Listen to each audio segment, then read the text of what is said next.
What is up, everybody? Welcome back to another episode of the Kingdom Crew podcast. It's been a while since we've all gotten together. However, today I'm only joined by Michael Darcy of KC Sports Report. I'm your host, Josh Fan. Well, co-host. I want to make sure I give credit to everyone that's on the show. But unfortunately, Lucas Murphy was not able to join us today because he had some other stuff going on. But he gave us the okay to go ahead and go without him since there is some big news to talk about from today. And of course, that is the signing of wide receiver Josh Gordon.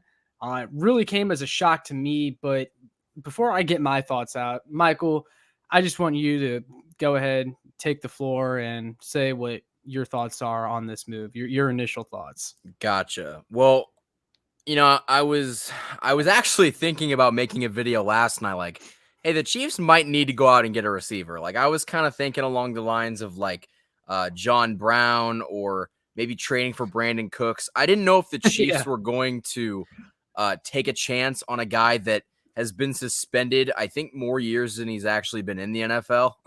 I think he's been suspended 6 times by the NFL, but 8 times overall.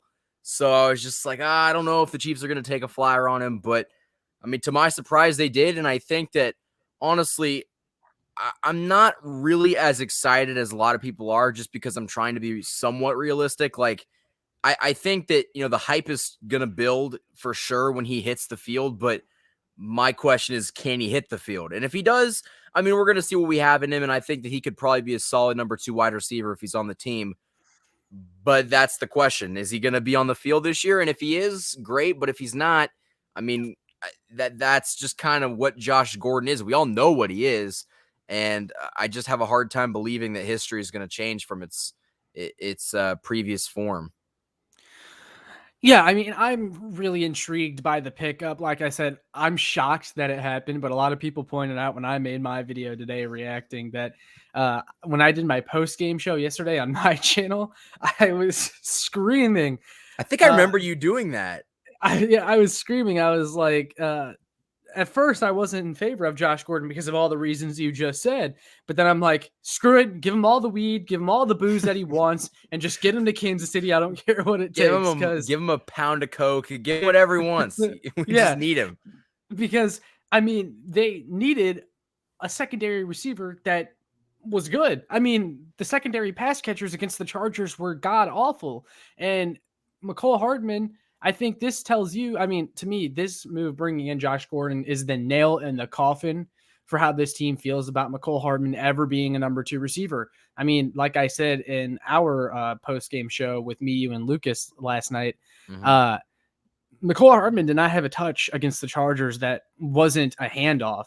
And to me, again, that shows how they feel about him as a receiver. Byron Pringle had a couple drops. Marcus Kemp had that crucial drop that ended up being a Mahomes interception. Asante Samuel, the one that he dove for. Incredible. Great play. Right. Yeah. But anyway, I mean, if you're Brett Veach, you're sitting up in the Arrowhead press box saying, oh, geez, like we've got to get somebody. I really think that's what happened. But, you mentioned he's gotten suspended a lot, and you have to keep that in mind because this guy has had so many chances and just keeps getting suspended. He keeps getting banned from the NFL. How many times has he been reinstated by now? I mean, it's got to be more than, I guess, probably 8. I mean, and that just shows you how talented he is really quickly, because no one is getting suspended like Josh Gordon. If you're not Josh Gordon, you're not going to play in the league again. Like 1 or 2 times is enough, but there's something about him that teams just keep having to come back for more. And that's crazy to me because this dude has been a headache for like 10 years now, almost 10 years. Right. And, I said this in the video I made earlier too, but I listened to Bill Simmons, his podcast for The Ringer, and he said, because he's a Patriots fan, and obviously Josh Gordon played for the Patriots for that one stretch, and he said, Josh Gordon is really fun to watch, and you can see how electric he is, when he's on your team, but when he starts to become a big part of your offense and you start to incorporate him and you start relying on him, and then boom, he's gone. It really throws the team off, and it's devastating. And that's something, you have to be concerned about at this point. However, as I also said, if if you're Josh Gordon's agent and you were able to pick any situation in the entire NFL and say, you know what, that situation I think is one that my client could thrive in. Josh Gordon, everything he's been through at this point, Kansas City is a place that I want him to be because that's Patrick Mahomes, it's Travis Kelce, it's Tyreek Hill. My client's going to be seeing single coverage all day. In the locker room, the culture, we mention it all the time. This is one of the best run organizations in all of sports. And I think this is a locker room that's going to embrace Josh Gordon. I mean, you really couldn't ask for a better environment if you're Josh Gordon and his camp coming back to the NFL. Oh yeah. I mean, you need to surround him with guys that can help him off the football field as much as they can on the football field. And that's why almost like I would love to know what his headspace is like right now, what he's feeling, because I mean, is he just like, oh, I'm going to go out there and I'm going to try my best? But, I mean, this is a guy that's tried over and over and over again, and he keeps getting cut. So it keeps getting suspended. So is it a problem with him just not being able to overcome that substance and alcohol abuse, or is it just he just doesn't care? I mean, that's what I want to know. Like, he obviously wanted to come back, but I just like, how much did he want to come back? Right. It's almost like, is football just something that he doesn't actually love, or he tends to keep coming back to because it's his one escape from all of the other stuff off the field that cause him problems? I don't know. But I mean, there's no denying he's super talented. Like you mentioned, there's a reason teams keep coming back to him. He's electric. He's one of the most physically gifted receivers to ever set foot on an NFL field. I mean, you won't find a lot of people arguing that. I mean, you look at the dude, he's jacked. He runs fast. He runs good routes. He can beat press man coverage. He's 6'3", 220 pounds or something like that. I mean, that's the type of receiver that we needed. And that's exactly what Lucas was saying on the show last night. I want a big body receiver. No Brandon Cooks, no, any of these other small, quick twitch, fast guys. I mean, as cool as they are and as fun as they are to watch, this team needed a big body receiver. They needed a legit replacement for Sammy Watkins. And that's what Josh Gordon can bring you if he's, doing the things that he does well and he's staying focused and he's on the field contributing. I mean, he is someone that is good enough to take advantage of those one-on-one situations. Now teams can't just be like, oh, we'll let Travis Kelce get his 100 yards. We'll let Tyreek Hill get his 100 yards. But you know what we're not going to do?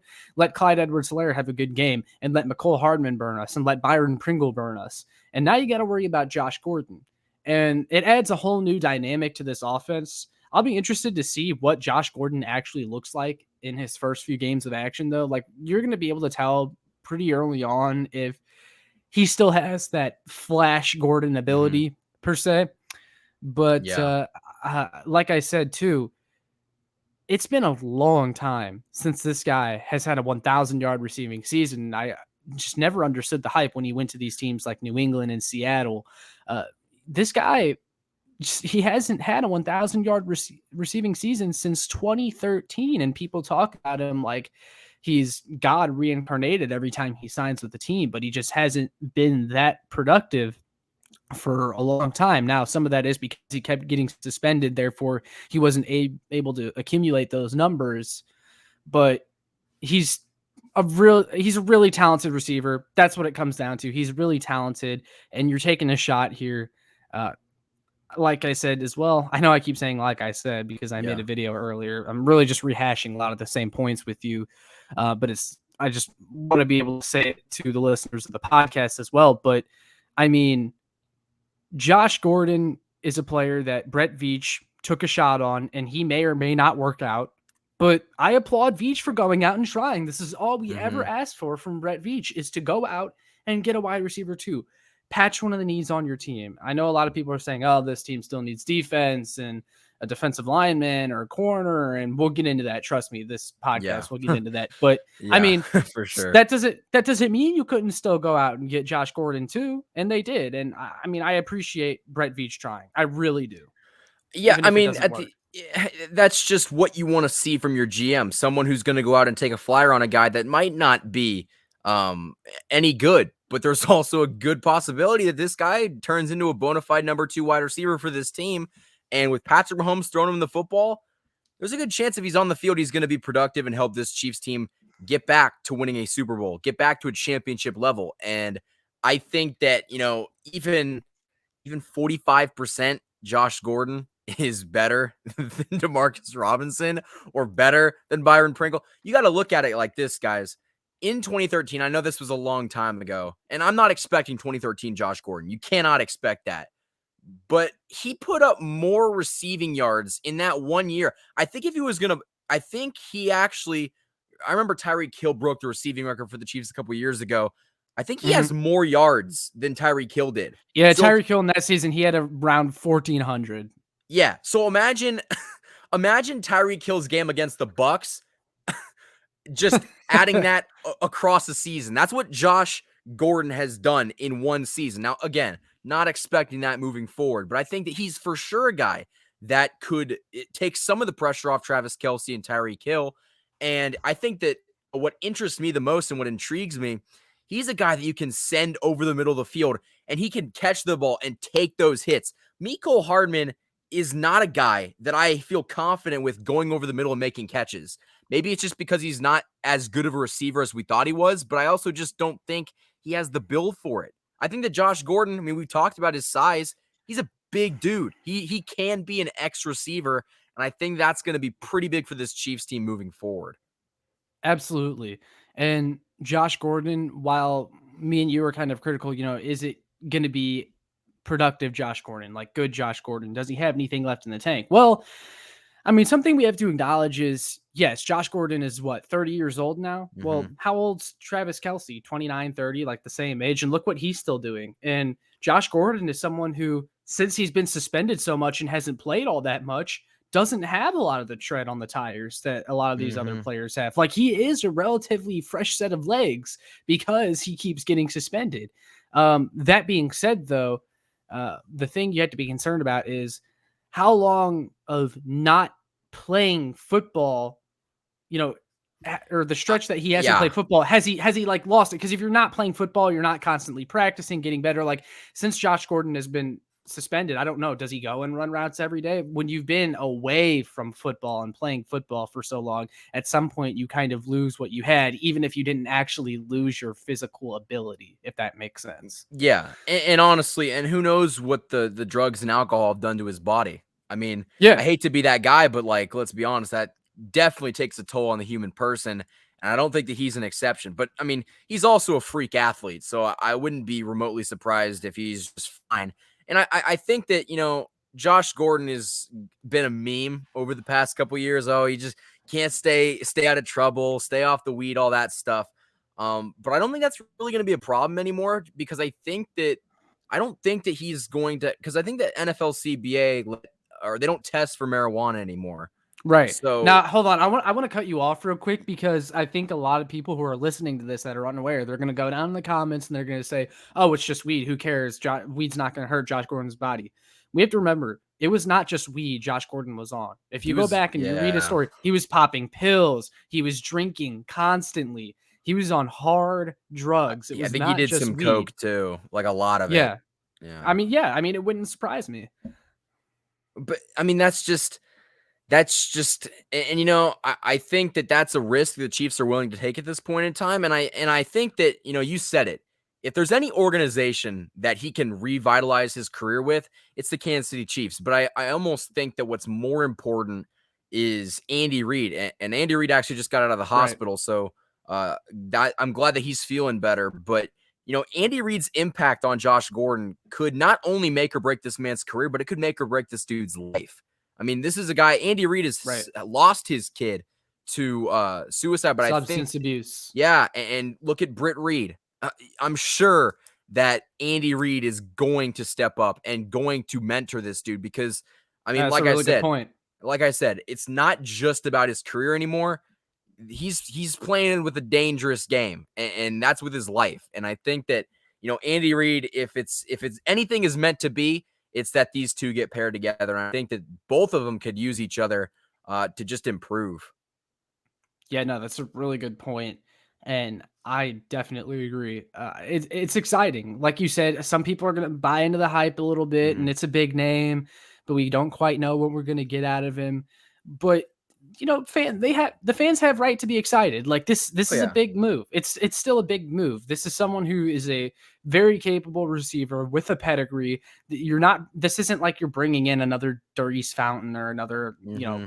This isn't another Demarcus Robinson. Like, this is a legit player. You He would was an all-pro. absolutely, yeah, I mean, you would absolutely take Josh Gordon over Demarcus Robinson. You would take him over Pringle. You would take him over Hardman. In my opinion, I mean, yeah. you just would. Hardman will still have his big plays, but he's not the X receiver the Chiefs needed, and Josh Gordon is. And Sammy Watkins, a lot of people would push back on Sammy Watkins truthers because Sammy Watkins was injured so much that he didn't really have all that production. I mean, Sammy Watkins in 2020 had what, 400 yards and about 2 touchdowns. I think Oh, Josh Gordon can get that. That's Sammy That's your. I mean, Josh Gordon can step in and be a actual Sammy Watkins replacement. I mean, I don't think an unrealistic stat line for him at the end of the season is 500 yards and 5 touchdowns. Like, even though we're 3 weeks through the season, I think Josh Gordon is that good.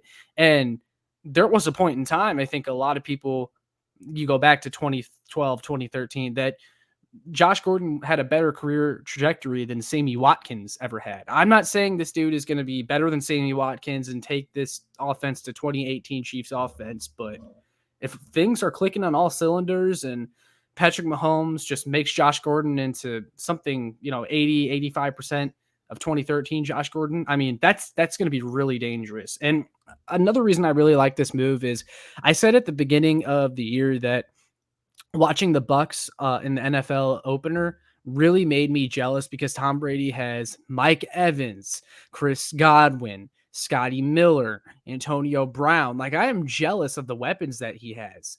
And I'm saying, if that's a team that you're likely going to have to go up against if you make it to the Super Bowl again, and you need to be able to go blow for blow with a team like that. And adding Josh Gordon gives you someone that makes me a lot more comfortable going up against another juggernaut like that. Like, to me, like, this is our Antonio Brown move. And if you can get, like the Bucks are now, 80% of good Antonio Brown, you're in a really good spot. the problem is, and I'd love to talk about this once we get there. I need to see if Josh Gordon can play 3 weeks.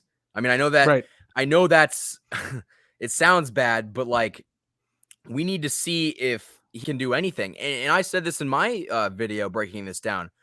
I wouldn't be surprised if he turned out to be like a Le'Veon Bell / LaShawn McCoy signing. I mean, Mm-hmm. as unfortunate as that is, I think that, we're going to have to see how long a guy can be out of football. I mean, I actually saw that. I think he was playing like arena football in 2021, which Yeah. could you imagine going up against Josh Gordon in an arena league football game? That dude probably cooked his DB, but I think that, fans have every reason to be excited. I'm excited, but I also know that I kind of have to pump the brakes a little bit. And I Mm-hmm. think that, once we see Josh Gordon on the field, it's going to kind of hit like, oh my gosh, we really got this dude. And, if he stays sober and he stays on the team, I think that, even his presence is going to do something in terms of taking some of the pressure off some of the other guys. And, I actually was listening to RGR football earlier today, Mm-hmm. talking about how he thought that bringing in Josh Gordon was good for competitive edge for like Mecole Hardman and Right. Like, to push those guys. and honestly, like, I don't completely disagree, but I also think that, this move, and I agree with you more, that I don't think they trust Mecole Hardman. I don't think they believe in Demarcus Robinson being that guy. Byron Pringle is just not that guy. And I think that, I you think can here, push him all you want. Go ahead. I'll put it into words for you. They didn't make this move for those guys. They made this move because of those guys. Exactly. I mean, it was because if they were so stunningly good, we wouldn't need them. But I think that I think that Brett Veach, like you said, was probably watching that Chargers game and he was like, oh, oh, oh, like it just kept getting worse, and it's just like he's like, all right, he probably was talking to Josh Gordon's agent last night. Like, I would not be remotely surprised if once the clock hit 0, he was already on the phone with Josh Gordon's agents, because I just think that, he's finally realized what we all kind of saw, that, hey, we don't have anybody outside the big three. I mean, I think that, you said that Mecole Hardman really only got like a handoff, and I get why that's frustrating to a lot of fans. But I'm kind of on the opposite end. I think that, hey, Mecole Hardman is great at running the jet sweeps. That should be his job. He does it fantastically. Make that his role. And I think that if you run that 5 to 10 times a game, he's got the speed. I think that he could for sure help the offense in that way. But, I think that it's going to come down to roles. And if Josh Gordon can play his role, I mean, I think that, the entire offense is going to be more balanced. Yeah, no, I totally agree. I want to bring up one more point, though, and then we'll kind of move Mhm. on to another topic for this podcast. But I read that Josh Gordon was interested in Kansas City, not just because of the current opportunity, but because he sees Kansas City as somewhere he could make a long-term home. And I'm curious what your thoughts are on that. I actually forgot to bring that up. That's a good point. I think that, you know, there's two ways you can think about it. I like the fact that he's thinking long term because he believes that he can do it. But, that's also dangerous because he's thinking so long term that he's not focusing on the situation now, and he could let it slip away from him. So it's just like, do I like the fact that he's like, oh, this could be a potential spot where I carve out a good rest of my career? I think that Josh Gordon would be a great piece to have if he turns out to be the Josh Gordon of old. I mean, heck, I would love him as a number 2 wide receiver. But I think that, he's got to take it one game at a time because, I mean, let's be honest, he hasn't shown that he could take it one game at a time since like 2015. Yeah. Yeah, and if he comes in and he proves that he can do that, I mean, we could have a comeback player of the year candidate on our hands. Oh, yeah. But I mean, I'm pulling for the dude. I'm rooting for him. I really hope he has it all figured out because if he does, it could be huge for Kansas City. He could be a real weapon for this team, and I think that's the type of guy that if he really likes it here, you could bring him back next year for a really fair deal and have him in your receiver room, and that's probably best case scenario. I know there's concerns with him still being Mm-hmm. here 5 weeks from now, 6 weeks from now. But when you look at where this Chiefs receiver room was and the type of player Josh Gordon is, just strictly based on that, this was a match made in heaven. Oh, yeah. I mean, it fits everything the Chiefs need. And, if we didn't have to talk about the variables of if he's going to be here in 2 weeks or if he's going to be able to stay like out of trouble, this move would be one of the best moves the Chiefs have made in recent memory. But, with those variables in mind, you got to taper your expectations a little bit. But, I love the signing, and I think that it's a low risk, but has the potential to be a high reward. And this Chiefs team needed that risk. Definitely. Now, let's flip to the other side of the ball because, as we mentioned earlier, there's a lot of people looking at this and they're going, oh, cool, but we need help on defense. And Yeah. I completely agree.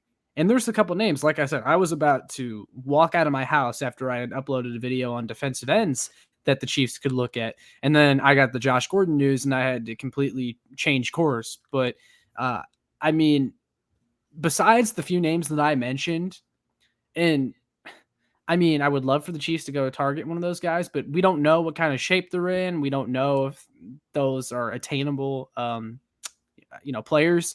But besides those guys, there's not a whole lot that's out there that could like legitimately help this Chiefs defense. And that's kind of the issue. And that's what I'm trying to communicate to people is that, who are you going to go out and sign that's like better than what you have currently? There's not a whole lot. Yeah. And honestly, and I had this thought last night as I was typing an article. I kind of went off about the defensive line.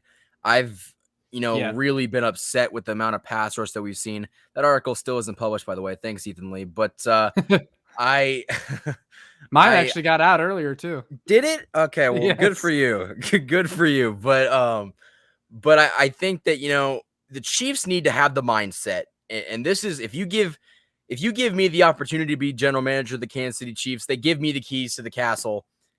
I am going out tomorrow and trading future draft assets to get players into this system.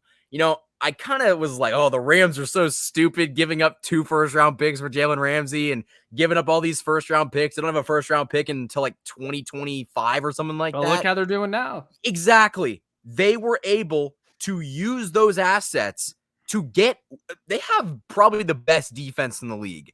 Now, I'm not saying that we'd ever have that, but you should trade for assets. And we don't need the best defense in the league. We just need like Exactly. middle of the road. But right now we're what, 27th, 28th. I mean, we have to be better than that. I think that this team, whether or not you get one this year, the priority is pass rusher. I mean, that should be the number one priority. And I think that, if you're going to trade for anybody, I would feel very, very comfortable with the Chiefs picking up a 4th linebacker so Ben Neiman could go flip burgers at McDonald's. I don't want to see him anymore. I'm done with Ben Neiman. And I also think that, if you pick up an edge rusher, you trade for one, I would not mind clearing out 3 or 4 draft picks next year for next year's draft class to get pieces for this year. I know that sounds drastic, but when we're looking at a Super Bowl window, the Chiefs right now are in about as good of a position that you're going to be in, and we don't know what it's going to look like next year. I mean, I know that a lot of people are like, oh, Frank Clark's going to leave. You're going to free up like $26 million in cap space, but like you're going to have to pay Orlando Brown Jr., you're going to have to pay Tyrann Mathieu.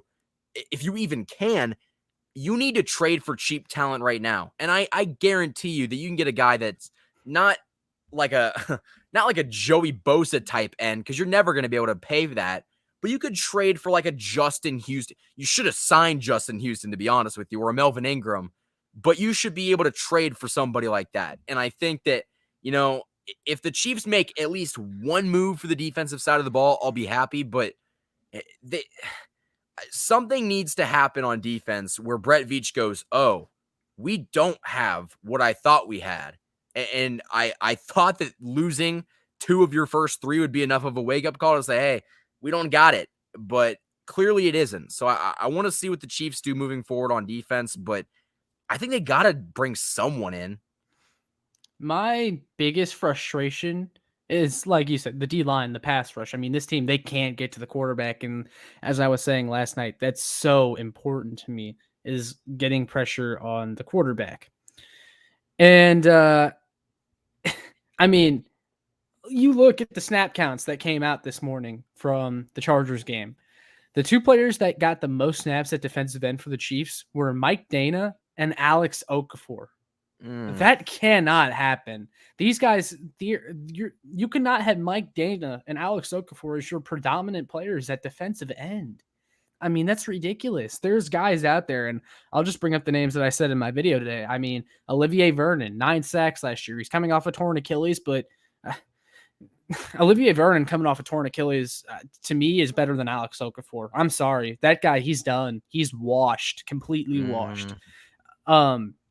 Alden Smith, he has got some legal stuff going on right now, but I mean, he was good for the Cowboys last year, and he recorded a lot of pressures. And then Whitney Merciless, that's a player, a veteran on the Houston Texans, who are dealing pretty much anyone that wants them. That's a move that I would look into. They need pass rush. They need capable bodies. And I asked this to RGR Football on his chat tonight that he had. I think it was probably the same one you were watching. And I asked Ryan, I was like, does this team have the talent currently to, like, on the roster to fix the pass rush woes? Or is this something that they're going to have to go out and they're going to have to get someone at some point? And he said, yeah, I don't think the talent is currently there. Like, it's not on roster. And to me, that's a huge red flag, because 25% of this team's cap space is invested in that front 4, and they can't get pressure, even with Chris Jones in the game, because when Chris Jones is the only one, it's easy to take him out. Like, yeah, he'll get a sack here or there, but it's easy to take him out of the game when he's the only threat. And having a pass rush trio of Frank Clark, Jerron Reed, and Chris Jones on the edge, it sounded appealing to a lot of fans, I think, at first, but it couldn't have gone worse to start the season. Oh, yeah. And I think that, and I said this, and I want this article to get out, but I think that, you turn Chris Jones from a dominant defensive tackle, the second best defensive tackle in the game behind Aaron Donald, into an edge rusher. You completely change positions. He had to drop like 20 pounds or something like that just to even get quicker, and even be able to play the position entirely. But, you can't just throw Chris Jones around you can't throw Chris Jones on the edge like he's a Band-Aid and expect everything to be fine. I mean, it's just not enough, because guess what? You're going to slide to the line. You're going to double team Chris Jones, or, you don't even have to really double team him. He wasn't getting pressure against, who's the Ravens left tackle that game? Alejandro Villanueva. They couldn't get any pressure on Villanueva, and then going up against Rashawn Slater yesterday, nothing happened at all. And he was a rookie. Don't get me wrong, he's talented, but Chris Jones should have feasted. That's a matchup that he should be winning against a rookie. Exactly. And he didn't. And I think that part of it is because he feels like, dude, I'm the only one that's getting any pressure whatsoever. But even then, like, he's even had his struggles. And I think that might be because you throwing him around at positions in which he's not comfortable at. I think that it's going to take some time for Chris Jones to develop as a defensive end. But ultimately, and I said this in the article, Chris Jones should not have to be a defensive end. But this team has no other options. So he's just kind of the odd man out, and he has to play that role. Yeah, no, they completely failed by not getting a defensive end. They had Melvin Ingram in the building, and nothing materialized. That was a failure, especially when you look. They gave Alex Okafor and Melvin Ingram had the same base salary for this season. And the day after Melvin Ingram went to the Steelers, this team signed Alex Okafor. I mean, that pissed me off. It really did. That was almost we didn't get him. Call back up Alex. Yeah, I mean, and it's just, and Matt Connor, the editor over at Arrowhead Addict, he was on the Arrowhead Addict podcast last night, and he was saying, at what point do you just start throwing at the young guys, because these other guys, I mean, they're just past their expiration date. Joshua Kando, just give him all of Okafor snaps from now on. I mean, he may look bad in the process, and he may take some time to learn, but I mean, what do you have to lose at this point? Dorian O'Daniel, I tweeted it this morning, but I mean, how bad must Dorian O'Daniel be at practice when Ben Neiman, he can't get snaps over any of the current linebackers, and how poor that they've been so far? I mean, that's shocking to me. And then Juan Thornhill, I mean, just put him in the game, man. Take Dan Sorensen out. Like, just throw in these guys that maybe don't typically play, or heck, call up Zane Anderson from the practice squad and throw him in, see what he can do in a game. I mean, at this point, what do you have to lose with how bad the defense has been?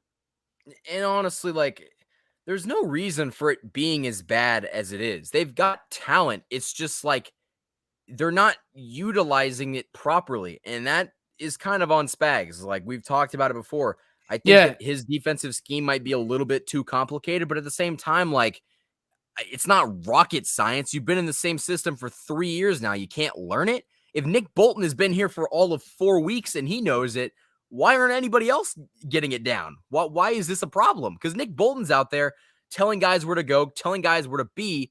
And I get it. He's a smart football player, but like, there's veterans in this league that are still being confused by this defense. Well, and as I told you last night when we were on the show, it's not like this team has had a lot of turnover, and this is year 3 of Steve Spagnuolo, and they look like none of them have ever played under him. I mean, it's ridiculous, the amount of pointing that goes on. There was even a film review from someone today on Twitter where, I mean, they showed there were a bunch of guys turned around, pointing, walking around, trying to get lined up, and the ball was snapped, and there were 3 Chargers wide open anywhere, and Justin Herbert, he could go wherever he wanted to because of how open everyone was and how everyone was so out of place. And that's just embarrassing. And I hope that's something that makes this defense better going forward, is that if they at some point understand the Spagnuolo defense, or Spagnuolo, makes the assignments more clear and dumbs down the defense a little bit, they'll start to look a lot better. But so far, I mean, it's ugly and it's embarrassing. But you also got to look at it this way. Like, Spags' complicated defensive scheme doesn't result in missed tackles. That's them. I think Dan Sorensen at one point led the league in missed tackles. Like, there's just so many things that are going on right now. And I said this before the season started, and it couldn't have aged any worse. I thought that this was the deepest Chiefs team that we've seen in the Mahomes era. And honestly, like, and I asked this to you yesterday, like, they didn't lose anybody significant. If anything, they've gained pieces, but the pieces haven't done anything yet. And again, I still think that, there's a chance this team turns it around, but they're going to have to learn extremely quickly because it's not there right now. Yeah, no, and you mentioned they didn't lose a lot of pieces. Why are they getting worse on defense? Why do they look so bad? And I'll say it again. I mean, the defense was still nothing special last year. So that kind of answers the question is, how did the defense get worse when they didn't lose a lot of people or there wasn't that much turnover? That's the problem. Is there were weak links on this defense last year, and they just, like I said, they ho-hummed through the offseason, and here's Jerron Reed and here's Mike Hughes. There you go. Like, they needed a lot more than that.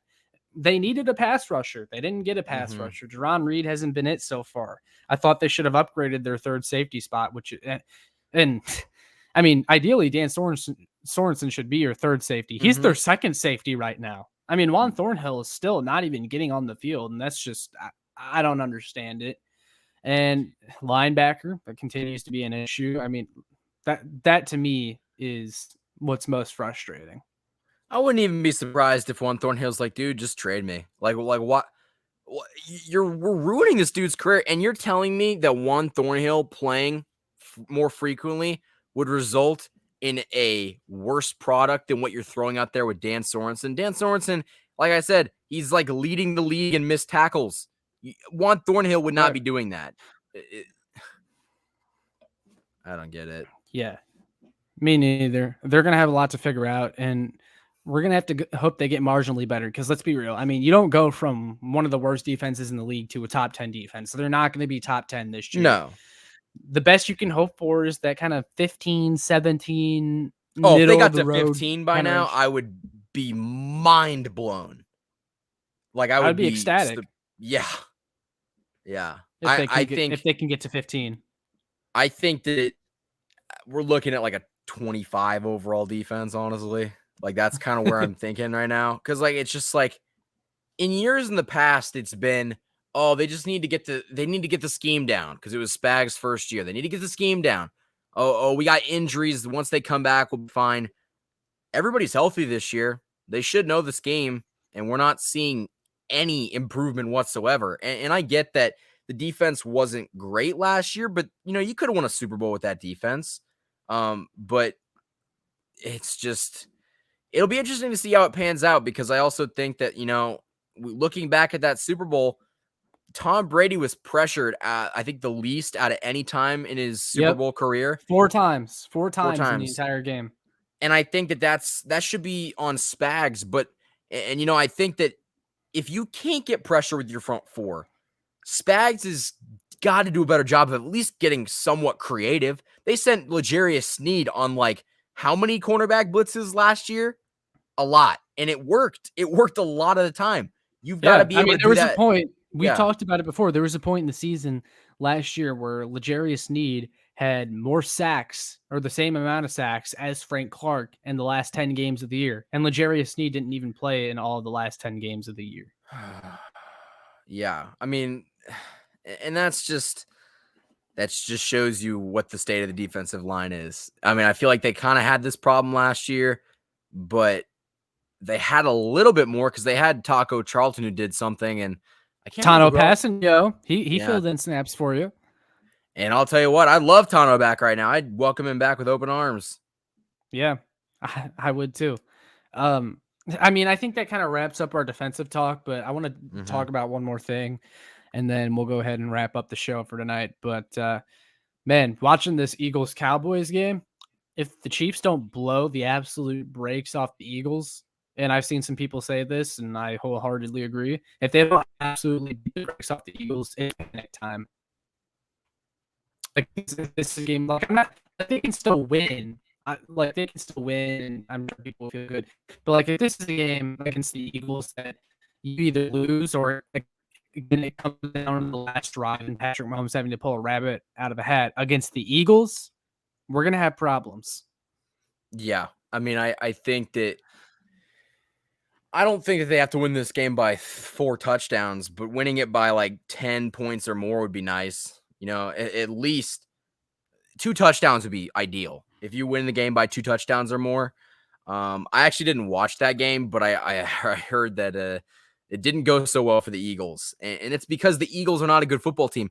The Chiefs should come out in this game and just run it up. I mean, it should not even be close. And honestly, if there's any game in which the Chiefs defense flourishes, it's against this Eagles team. They don't really have. I mean, what's the wide receiver they drafted this year? Devontae Smith. Devontae Smith. I guess, is he their only option on offense? Jalen Reagor, Miles Sanders. I mean, they have some guys, and Jalen Hurts. I'm a Jalen Hurts guy. I like Jalen Hurts, but I mean, he's got ways to go still. This is a game the Chiefs should feast. Mm-hmm. I mean, and Willie Gay's coming back. Willie Gay's coming back. Like, I mean, they have to show something. And let's be honest, that Eagles defense isn't exactly like world beaters either. Like, there is no excuse if they can't score or turn the ball over either. Steven Nelson plays for them now, and he got burnt by CeeDee Lamb tonight. I'm not gonna lie. He was actually pretty good with the Steelers a couple years ago. Yeah, he's a good zone corner. I mean, I've had the Steven Nelson conversation with Chiefs fans before, and they don't like what I have to say because they all hate Steven Nelson. But I do think his perception has been kind of tainted because of what he had to say about Casey on the way out, when in reality, he's an okay cornerback, but that's a story for another day. Yeah, I agree. But yeah, I mean, this is a game the Chiefs have to win. You can't be 1-3, and the Raiders and Broncos both have a chance to start off 4-0 like that. That's, you don't want to be in that position this early in the season. And we were arguing with Lucas last night. I mean, neither of us, I think we're in agreement that the division is not a cakewalk anymore. And I mean, no. you have to take these games very seriously now. Yeah, and you don't have the luxury of figuring it out in just like in games that you think you're going to win easily, because it's just not the case anymore. The NFL has caught up. Teams have gotten a lot better. And specifically in the division, there's a very high possibility that we see 3 AFC West teams go to the playoffs this year. Like, I wouldn't be surprised. I wouldn't be surprised if it was the the Chiefs, Raiders, and Chargers. I would not be remotely surprised if they all made the playoffs. And that just kind of shows you how good this division is. But, you're going to have to win one of these games, or a lot of these games in the division, because I think right now the Chiefs they're definitely last, but I think they're a couple games behind the Raiders, because the Raiders beat the Ravens and they won yesterday. So we're going to have to wait and see, but I hope this team can get back on track, and this is the perfect opponent to do it. Yes. Well, and that's another aspect too, is that the Chiefs have the NFC East on their schedule this year, which those should, all 4 of them, in theory, be gimme games, and you really need those games on your schedule. Yeah, and who knows? The Cowboys might actually pose a threat, because they went toe to toe with the Bucs, but their defense isn't any good either. So it's just like the Chiefs should be able to put up points on offense. It's really just going to come down to if the Chiefs turn the ball over. If the Chiefs turn the ball over 4 times, I don't care if you're playing like the Shawnee Mission Elementary School team, you're not going to win. I mean, you gotta play a smart brand of football in which you hold on to the football. And the Chiefs didn't do that last week. And we've seen in the past they got lucky against the Dolphins, and they were able to win even though Mahomes threw 3 picks. I think they had like 5 turnovers in that game overall. Yeah. But that's not going to happen anymore. And they learned that in this game, that, hey, if you don't show up with your A game and you don't show up with the right mindset of, hey, we're going to score and we're not going to turn the ball over, you're going to lose. The Chargers are no longer a pushover. They've always played the Chiefs tough, and the Chiefs just kind of like, we're just better than you, and we're going to find a way to win.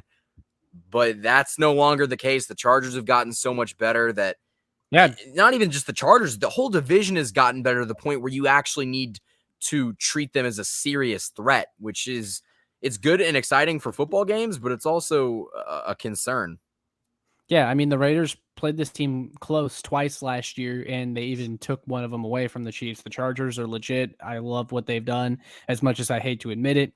And the Broncos, their defense had always given the Chiefs trouble, but now they have an offense that actually has a pulse. That's a team that if the Chiefs aren't paying attention, they could steal one from you on the right day. The Chiefs cannot play, like I said, for trash for 3 straight quarters and expect to just turn it on and win the game anymore. Those days are over because teams are catching up.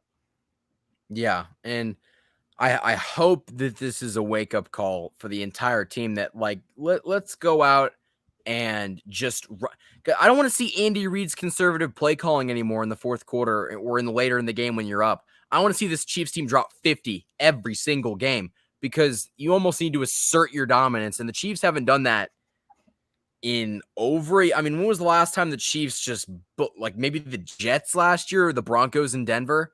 Like that's the last game that I can really think Yeah. of that they killed a team.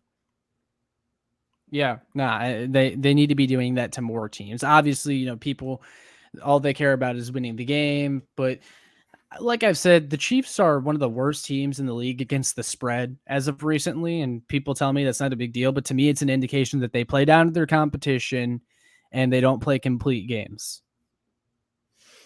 Yeah, and it's a miracle that this team has been to back-to-back Super Bowls playing down to their competition.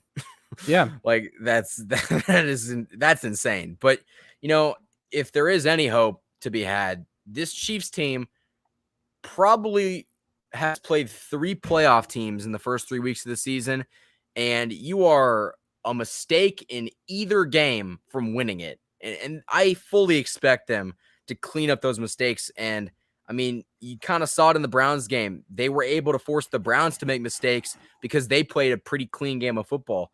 But, I think that once this Chiefs team stops turning the ball over, I mean, we saw how close that game was, even though Mahomes threw 2 interceptions and they fumbled the ball twice. I mean, the fact that game was a touchdown, only a touchdown difference is a miracle. Yeah. And I think that that's a testament to how good this team is. And we're just going to have to see them clean it up. But if they do, this team is going to be, they're going to be good. They're going to be back on track. Yep, I agree. All that being said, though, I'm going to go ahead and wrap it up unless you have any more closing thoughts, Michael. No, I mean, we've kind of basically talked about everything. I will say, though, expect Josh Gordon to play week 5, not week 4, but I'll be looking forward to it. Yeah, me as well. For those of you that are listening or watching on YouTube, make sure you like, share, and subscribe so more Chiefs fans can find this. Make sure you subscribe to the KC Sports Report and follow Michael Darcy on Twitter at KC Sports Report. You can also find me on Twitter at ShowMeFB for Show Me Football and subscribe to my YouTube, Josh Fan. But we will see you guys in the next one. Peace.